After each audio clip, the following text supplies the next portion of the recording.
मी आदरणीय अरविंद सावंत साहेबांच्या कार्यक्रमाला आता निघतो आहे इथून. मी विलास अण्णा शिंदे यांच्या या कार्यक्रमासाठी उपस्थित आहे. मला असं वाटतं की त्यांनी मला निमंत्रण केलं.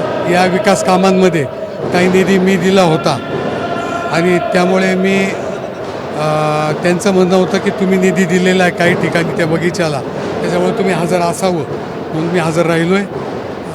आता मला असं वाटतं की याच्यात राजकीय अनर्थ काढण्यासारखी काय आवश्यकता नाही. मी जिथे आहे तिथं सुखात आहे, आनंदात आहे आणि मी ठाम आहे. मागच्या काही दिवसांमध्ये ऑपरेशन या सगळ्या संदर्भामध्ये काही खासदार शिंदेच्या शिवसेनेत जाणार अशा पद्धतीची चर्चा होती. काही भेटीगाठी देखील झाल्याचं बोललं जात होतं. काही खासदारांची नावं देखील समोर आलेली होती. आपलंही नाव घेतलं जात होतं त्यावेळी. मला माहीत नाही, माझ्याशी कोणी चर्चा केलेली नाही आणि माझा कोणाशी संपर्क नाही. आज तुमच्या पुढे रस्त्याने मी आलो, त्यांच्यानंतर मी आलो. मी आता हाजरी लावली. काही माझ्या निधीतून कामं होते त्यामुळे मी हाजरी लावली. येण्या जाण्याला काही अडचण नाही. मी माझ्या विचारांची ठाम आहे.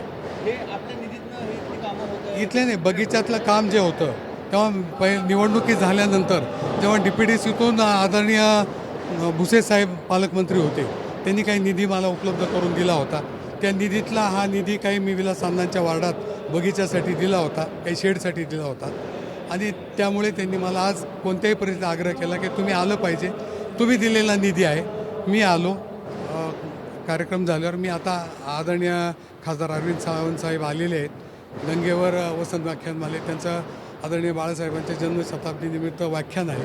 मी त्या व्याख्यानाला जाणार आहे. इतर वेळी आपली एक नाराजी असते, तक्रार असते की कामांसाठी उद्घाटन किंवा शासकीय कामांना बोलवत नाही.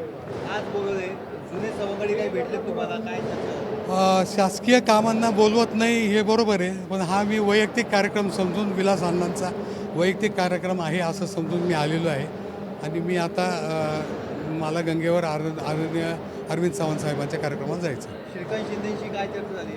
नाही, ते आता भेटतात, आम्ही दिल्लीतही भेटतो, बोलतो. त्यांनी फक्त मला असं सांगितलं की तुमच्या हस्ते करा, मी उद्घाटन केलं आहे. त्याच्या व्यतिरिक्त काही नाही. ऑपरेशन टायगरचा आणि माझा काही संबंध नाही.